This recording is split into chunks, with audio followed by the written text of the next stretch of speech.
fine horse.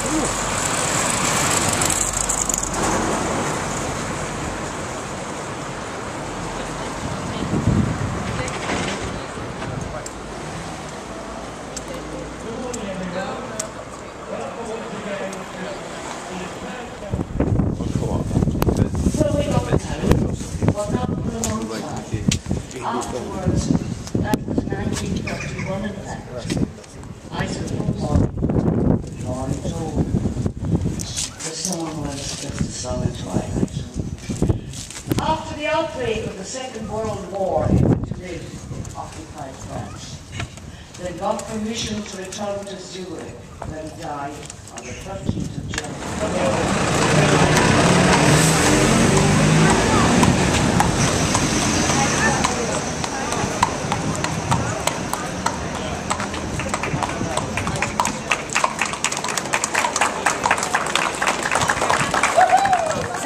Round of applause for our Morning Star Rose. Hey!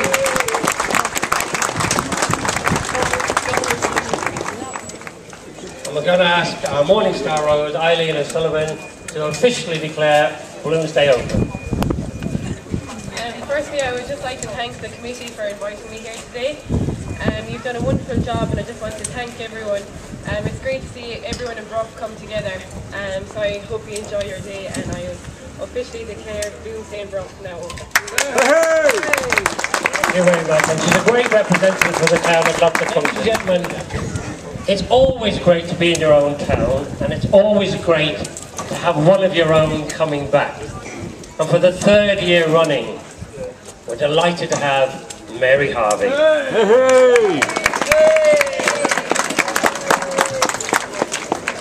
Look at Mary. Good morning, Bruff. Good morning. You're very welcome here today, friends and neighbours. And I'm very proud to be outside my own old homestead today, where I was born and reared. I was just thinking to myself, by the way, your horse is very elegant, lady. It's beautiful. You've had the Queen, you've had President Obama, and now you have Mary Harvey. Once in the dear dead days beyond recall, please Margie, would you join me? When on the world the mist begins to fall, out of the dreams that rose in happy throng, flow to our hearts love sang an old sweet song. And in the dusk where fell the firelight gleam, softly it wove itself into a dream. Just a song, just a song at twilight, when the lights are low and the flickering shadows softly come and go. Though the heart be weary, sad the day and long, still to us at twilight comes love's old song, comes love's old sweet song. Back to Mary. Ladies and gentlemen, we are now going to take a little walk, and we're going to have a scrumptious breakfast with loads of sausages, black puddings, kidneys and the whole lot. And I bet you that guard up there will be the first fella down, sitting down at the table and having a good breakfast. Enjoy the day, enjoy a wonderful Bloomsday, ladies and gentlemen. I'll hand you back to Donald. Thank you.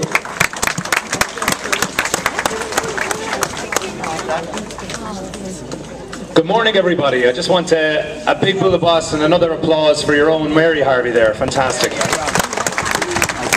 I'd say it's fair enough to say you're Limerick's own Judi Dench, Mary, aren't you? Still going, I tell you, with the passion still for the stage, and it's great to see you out here. You're looking great. Ladies and gentlemen, we've come all the way from Limerick City to perform to you today. So we just want to make a quick correction. Miles Breen couldn't be here today. He was held up by the Black and Tans outside the city, or the Pink and Tans, I wasn't sure. But we would ask you to come in and join us closer to the stage. You've got one opportunity here now to take to the streets, as we all should be doing, because we're going to drop these microphones, and the assembled members of Bottom Dog Theatre Company, and just for today, that's Miss Jean McGlynn, Mr. Nigel Dugdale, and myself, Liam O'Brien, all from the fair city of Limerick, are going to do a bit of street theatre for you. And it's entitled Joyce's Voices. So we have 4 vignettes from you, from the most famous pieces of Joyce's literature. And we would encourage you to come as close as possible. And as we start to walk down the street, to follow us, and amble, and listen, and relish the beautiful language that was written so superbly by James Joyce, and who we celebrate today in Bloomsday, in this wonderful historic town of Bruff. So I say, a bit of patience. We'll go on with the scenes, and as we move on, please come with us, and we will hopefully arrive just in time to have breakfast served down below in the church. So it should be a wonderful day. So thank you very much, and ladies and gentlemen, we shall begin. These are 4 vignettes from the works of James Joyce, featuring in turn food, friendship, sex, and song. Chapter 1. Do it. It's 8 AM in 7 Eccles Street, Dublin, and Leopold Bloom is preparing breakfast for himself and his wife. And his cat. Mr. Leopold Bloom ate with relish the inner organs of beasts and fowls. He liked thick giblet soup, nutty gizzards, a stuffed roast hard, liver slices fried with crust crumbs, fried Henco's rolls. Most of all, he liked grilled mutton kidneys, which gave to his palate a fine tang of fakely scented urine. Yeah, peasant. He's nothing to learn from English culture. Rubbish. I mean, yourself, you're always railing against these notions of English. English is the language of the continent, my friend. Yes, but we want an Irish Ireland. It seems to me that you do not care what sort of banality a man expresses as long as he expresses it in Irish. I don't entirely agree with your modern notions. I don't think that we want anything of this English civilization. The civilization of which you speak is not English, it is Aryan. The notions of which you speak are not English, they are of the Aryan civilization. So, you want us, our peasant, to ape the gross materialism of the Yorkshire peasant? I really don't know. And don't you think that the Irish nation, as a race, are entitled to be free? Stop asking me such questions, Madden. You can use the phrases of the platform and I can't. But you must have some political opinions, man! Do you not see that I am an artist? I've got to think these things through first. Do you not see that I'm an artist? Ah, Jesus, I can see that you're an artist, all right. But very well, then. Why do you expect me to sell everything at once? Would you please just give me time?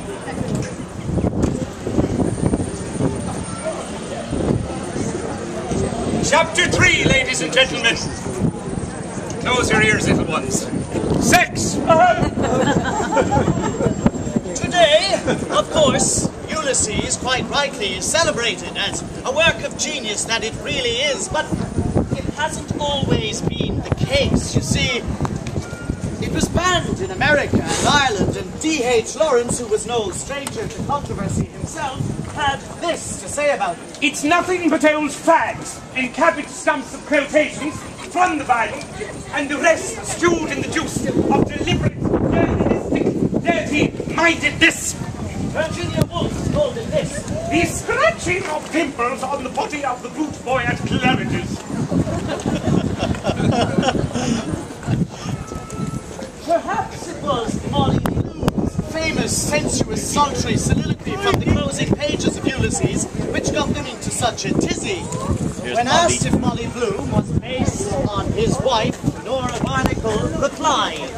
Nora Barnacle replied, no. Molly Bloom was fatter. In the final chapter of Ulysses, entitled Penelope, we find Molly in bed with Leopold.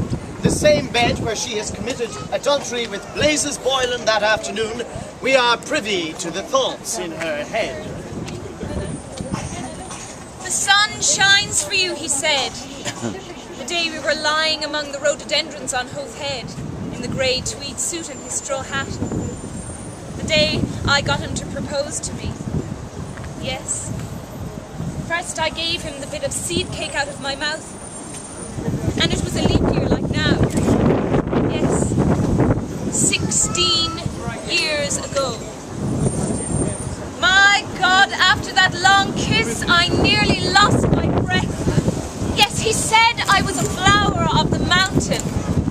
Yes. So we are flowers all. A woman's body.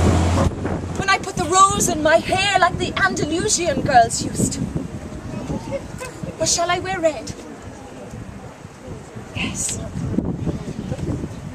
And how he kissed me under the Moorish wall. And I thought, well, as well him as another. And then I asked him with my eyes again. Yes. And then he asked me, would I? Yes. To say yes. My mountain flower. At first, I put my arms around him. Yes. And drew him down to me so he could feel my breath, all perfume, yes. And his heart was going mad. And yes, I said yes. I will. Yes. The lads doing their thing there, you know? They were kind of...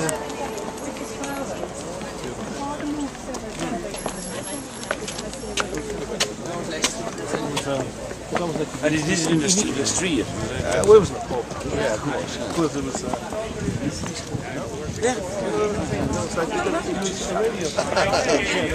Very shy. I prefer it to the main. Well, there was an audience anyway.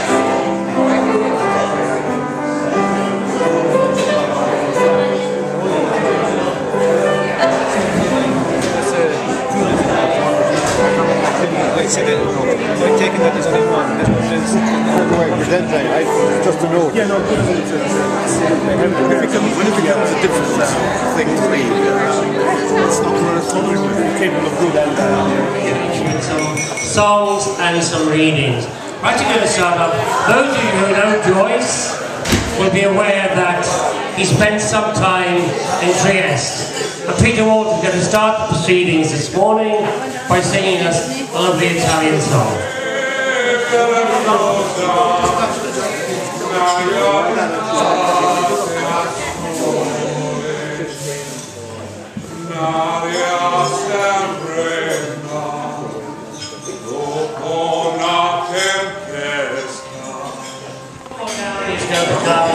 There was a reading. Come on.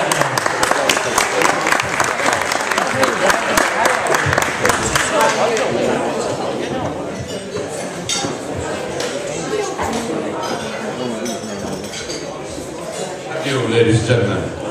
I'm going to treat you to a few pages, the actual introduction to Ulysses. So bear with me. Buck Mulligan came from the stairhead, bearing a bowl of lather on which a mirror and a razor lay crossed. A yellow dressing gown, ungirded, was sustained gently behind him by the mild morning air. He held the bowl aloft and intoned, "In Troy bow ad altari Dei." Halted. He peered down the dark winding stairs and called up coarsely, "Come up, Kinch! Come up, you fearful Jesuit!"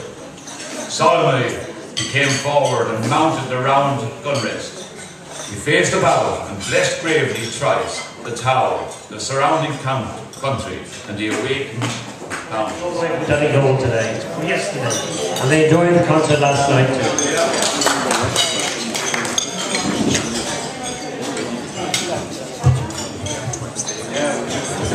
When I was cycling down the main street, I broke my glasses. To start off by saying that I'm very honoured and was very honoured to be invited down here by Dublin to your third Bloomsday celebration I'm normally in Dublin, but I think I've found a new home here in Bruff.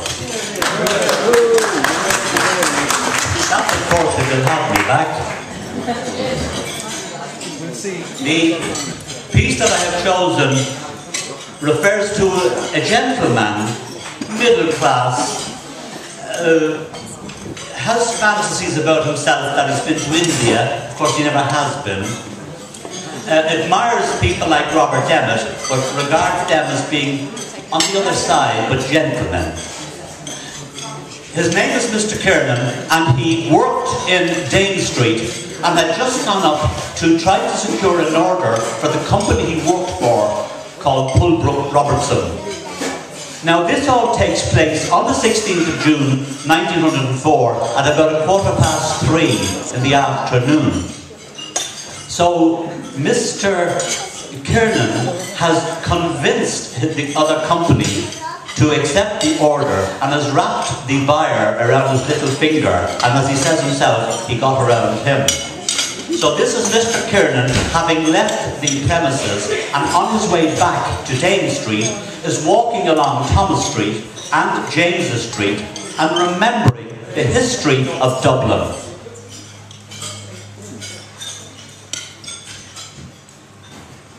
From the sundial towards James's Gate walked Mr. Kiernan, pleased with the order he had booked for Pulbrook Robertson. Boldly along James's Street, past Shackleton's office. Got around him all right.